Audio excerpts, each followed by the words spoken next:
السلام علیکم معزز سامعین، اسرا کے معنی ہے رات کو لے جانے یا چلانے کے ہیں، چونکہ نبی اکرم صلی اللہ علیہ وآلہ وسلم کا یہ حیرت انگیز معجزانہ سفر رات کو ہوا تھا، اسی لیے اس کو اسرا کہتے ہیں، اور قرآن مجید میں اس کو اسی لفظ سے تعبیر کیا گیا ہے، یعنی پاک ہے وہ ذات جو اپنے محبوب بندے حضرت محمد مصطفیٰ صلی اللہ علیہ وآلہ وسلم کو لے گیا تو لامحدود طاقتوں کا مالک ہے۔ اس نے رات کے کچھ حصے میں اتنا لمبا سفر طے کروا دیا کہ عقل انسانی حیرت میں مبتلا ہے۔ رب ذوالجلال نے آنکھوں سے سب پردے ہٹا دیے۔ حضرت انس رضی اللہ تعالی عنہ سے روایت ہے، فرماتے ہیں رسول کریم صلی اللہ علیہ وآلہ وسلم نے فرمایا کہ معراج کی رات جب میں حضرت موسیٰ علیہ السلام کی قبر منور سے گزرا تو میں نے دیکھا کہ حضرت موسیٰ علیہ السلام کو قبر میں نماز پڑھتے ہوئے دیکھا۔ اس کے علاوہ اور واقعات زبانیں اور ہونٹ کاٹنے والے حضرت ابو ہریرہ اور حضرت انس رضی اللہ تعالی عنہ سے روایت ہے کہ نبی کریم صلی اللہ علیہ وآلہ وسلم نے ایک جماعت کو ملاحظہ فرمایا جن کی زبانیں اور ہونٹ لوہے کی کینچیوں سے کاٹے جا رہے تھے، اور عجیب بات تو یہ ہے کہ ادھر کٹ رہے تھے پھر اسی وقت دوبارہ صحیح ہو جاتے تھے، پھر کٹتے پھر صحیح ہو جاتے، اسی طرح برابر یہ سلسلہ جاری ہے۔ جب پوچھا گیا یہ کون لوگ ہیں جن کی زبانیں اور ہونٹ کاٹے جا رہے ہیں، حضرت جبرائیل علیہ السلام نے فرمایا حضور صلی اللہ علیہ وآلہ وسلم یہ وہ لوگ ہیں جو لوگوں کی نیکی کا حکم کرتے تھے اور اپنے آپ کو بھلا دیتے تھے، یعنی کہتے کچھ تھے اور کرتے کچھ تھے۔ اسی طرح سود خوروں کا انجام حضرت ابو سعید رضی اللہ تعالی عنہ سے روایت ہے، رسول اللہ صلی اللہ علیہ وآلہ وسلم نے فرمایا کہ میں نے کچھ لوگوں کو دیکھا جن کے پیٹ بڑے بڑے گھڑوں جیسے تھے، جب وہ اٹھنا چاہتے تھے تو وہ گر پڑتے تھے اور مسلسل یہ کہہ رہے ہیں کہ اے اللہ قیامت قائم نہ ہو۔ یہ لوگ فرعونی جانوروں سے روندے جاتے ہیں اور بارگاہ رب میں آہوازاری کر رہے ہیں۔ میں نے حضرت جبرائیل علیہ السلام سے پوچھا یہ کون لوگ ہیں؟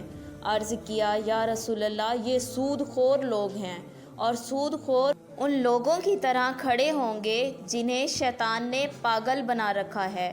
الٹی لٹکی ہوئی عورتیں نبی کریم صلی اللہ علیہ وآلہ وسلم فرماتے ہیں کہ کچھ دور چلا تو کیا دیکھتا ہوں کہ کچھ عورتیں سینوں سے بندھی الٹی لٹکی ہوئی ہیں،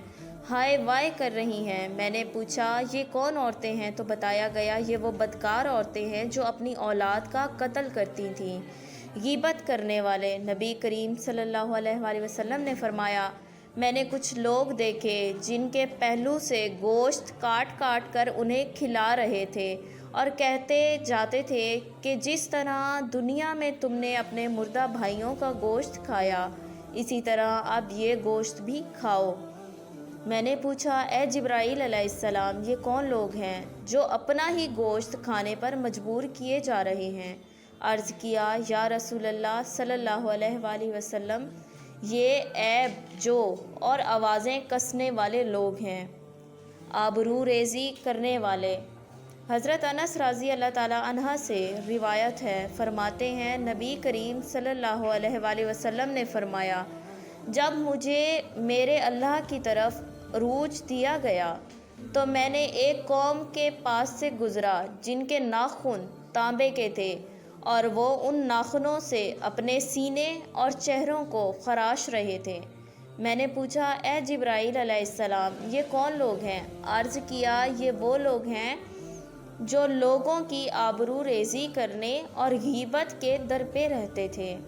اسی طرح یتیم کا مال کھانے والے۔ حضرت ابو سعید خضری رضی اللہ تعالی عنہ فرماتے ہیں حضور صلی اللہ علیہ وآلہ وسلم نے فرمایا میں نے کچھ قومیں دیکھیں جن کے ہونٹ اونٹ کی طرح تھے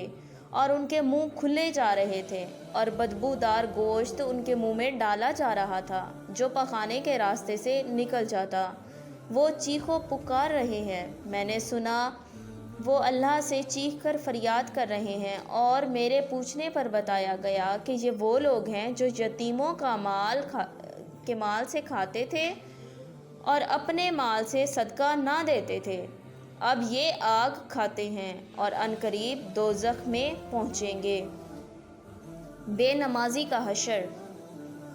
حضرت ابو ہریرہ رضی اللہ تعالیٰ عنہ سے روایت ہے، فرماتے ہیں حضور صلی اللہ علیہ وآلہ وسلم کا گزر ایک ایسی قوم سے ہوا جن کے سر پتھروں سے کچلے جا رہے تھے، بار بار کچلے جاتے پھر صحیح ہو جاتے۔ یہ عمل اسی طرح بار بار ہو رہا تھا، سر کچلے جاتے تھے پھر ٹھیک ہو جاتے تھے، ایک لمحے کے لیے بھی انہیں مہلت نہ دی جاتی تھی۔ سرکار کائنات فرماتے ہیں جب میں نے جبرائیل علیہ السلام سے پوچھا یہ کون لوگ ہیں، عرض کیا یا رسول اللہ یہ وہ لوگ ہیں جو نماز نہیں پڑھتے تھے۔ زکوٰۃ نہ دینے والے کا انجام۔ حضرت ابو ہریرہ رضی اللہ تعالیٰ عنہ سے روایت ہے کہ نبی کریم صلی اللہ علیہ وآلہ وسلم فرماتے ہیں کہ میں نے کچھ لوگ دیکھے جن کے آگے پیچھے پرانے کپڑے لٹک رہے ہیں اور اونٹوں اور جنگلی جانوروں کی طرح کانٹوں والے جہنمی درخت کھا رہے ہیں، جہنم کے پتھر اور انگارے نگل رہے ہیں۔ جب پوچھا تو عرض کیا یا رسول اللہ صلی اللہ علیہ وآلہ وسلم یہ لوگ اپنے مال کی زکوٰۃ نہیں دیتے تھے، اللہ تعالیٰ نے ان پر کوئی ظلم نہیں کیا بلکہ یہ خود اپنی جانوں پر ظلم کرتے ہیں۔ علاوہ ازیں بڑے حسین منظر بھی دیکھے، جنت اور دوزخ کو بھی ملاحظہ فرمایا،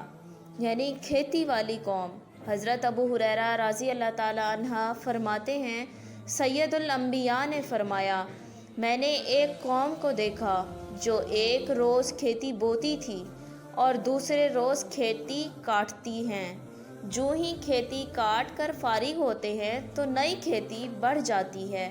جب حضرت جبرائیل علیہ السلام سے حضور صلی اللہ علیہ وآلہ وسلم نے پوچھا یہ کون لوگ ہیں تو عرض کیا یا رسول اللہ یہ اللہ تعالیٰ کی راہ میں جہاد کرنے والے ہیں جن کی نیکیاں ختم ہی نہیں ہوتی، 700 گنا تک بڑھتی ہیں اور جو خرچ کرے اس کا بدلہ پاتے ہیں، اللہ تعالیٰ بہترین رازق ہے۔ فرعون کی لڑکی مشاطہ کا واقعہ۔ حضرت عبداللہ بن عباس رضی اللہ تعالیٰ عنہ سے مروی ہے کہ حضور صلی اللہ علیہ وآلہ وسلم فرماتے ہیں ایک مقام سے مجھے نہایت ہی اعلیٰ قسم کی خوشبو یعنی مہک محسوس ہونے لگی۔ جب پوچھا گیا تو بتایا فرعون کی بیٹی کو کنگھی دینے والی خادمہ اور اس کی اولاد کے محل سے آ رہی ہے، جس کے ہاتھ میں سے کنگھی گری تو اس نے بسم اللہ کہا، جس کی فرعون نے یہ سزا دی کہ خادمہ اور اس کے بچوں کو تانبے کی آگ سے تپتی گائے میں ڈالا گیا تھا۔ جنت کی حسین وادی۔ حضرت ابو ہریرہ رضی اللہ تعالیٰ عنہ سے روایت ہے کہ آقا ایک وادی میں پہنچے جہاں نہایت نفیس معطر خوشبودار ٹھنڈی ہوا چل رہی تھی اور نہایت ہی راحت و سکون کی آوازیں آ رہی تھیں۔ آپ صلی اللہ علیہ وآلہ وسلم نے سن کر فرمایا جبرائیل علیہ السلام یہ کیسی خوشگوار معطر اور مبارک اور راحت والی آوازیں ہیں۔ عرض کیا اے محبوب کائنات یہ جنت کی آوازیں ہیں۔ وہ کہہ رہی ہے اے باری تعالیٰ میرے ساتھ تو نے جو وعدہ کیا تھا وہ پورا فرما، میرے بالا خانے میں موتی، مونگے، سونا، چاندی، جام، شہد، پانی، دودھ، شراب وغیرہ نعمتیں بہت زیادہ ہو گئی ہیں۔ اسے رب کائنات کی طرف سے جواب ملا کہ ہر ایک وہ مسلمان جو مجھے اور میرے رسولوں کو مانتا ہے اور میرے ساتھ کسی کو شریک نہیں ٹھہراتا اور نہ ہی میرے برابر کسی کو سمجھتا ہے، وہ سب تجھ میں داخل کیے جائیں گے۔ پھر فرمایا اے جنت سن، جس کے دل میں میرا خوف ہے وہ ہر خوف و خطر سے محفوظ ہے، مجھ سے سوال کرنے والا محروم نہیں رہتا، مجھے قرض دینے والا بدلہ پاتا ہے، جو میرے اوپر بھروسہ کرتا ہے اسے خوب عطا فرماتا ہوں، کفالت کرتا ہوں میں سچا معبود واحد ہوں، میرے سوا کوئی اور عبادت کے لائق نہیں، میرے وعدے غلط نہیں ہوا کرتے، مومن نجات یافتہ ہے۔ اللہ تعالیٰ نے فرمایا میں بابرکت اور سب سے بہتر خالق ہوں۔ یہ سن کر جنت نے کہا بس میں خوش ہوں۔ اسی طرح دوزخ کی خوفناک وادی، حضرت ابو ہریرہ رضی اللہ تعالیٰ عنہ سے روایت ہے کہ حضرت محمد صلی اللہ علیہ وآلہ وسلم سے ایک اور وادی دیکھی جس میں نہایت بھیانک اور خوفناک آوازیں آ رہی تھیں اور سخت بدبو آ رہی تھی۔ آپ صلی اللہ علیہ وآلہ وسلم نے جب اس کے بارے میں پوچھا تو عرض کیا، یا رسول اللہ، یہ جہنم کی آواز ہے جو یہ کہہ رہی ہے مجھے وہ دیں جس کا مجھ سے وعدہ کیا تھا۔ میرے طوق و زنجیر، میرے شعلے، تھوہر، لہو اور پیپ میرے عذاب اور سزا کے سامان بہت وافر ہو گئے ہیں۔ میرا گہراؤ بہت زیادہ ہے، میری آگ بہت تیز ہے، مجھے وہ عنایت فرما جس کا مجھ سے وعدہ ہوا ہے۔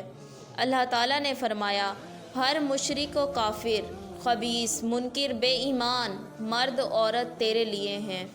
یہ سن کر جہنم نے اپنی رضامندی ظاہر کر دی۔ حضرت ابو سعید خضری رضی اللہ تعالیٰ عنہ فرماتے ہیں کہ حضرت محمد صلی اللہ علیہ وآلہ وسلم نے فرمایا، ابھی میں براق پر سوار ہو کر چلا ہی تھا تو مجھے کسی پکارنے والے نے دائیں طرف سے پکارا، یا مصطفیٰ صلی اللہ علیہ وآلہ وسلم میری طرف دیکھیے، میں آپ سے کچھ کہنا چاہتی ہوں۔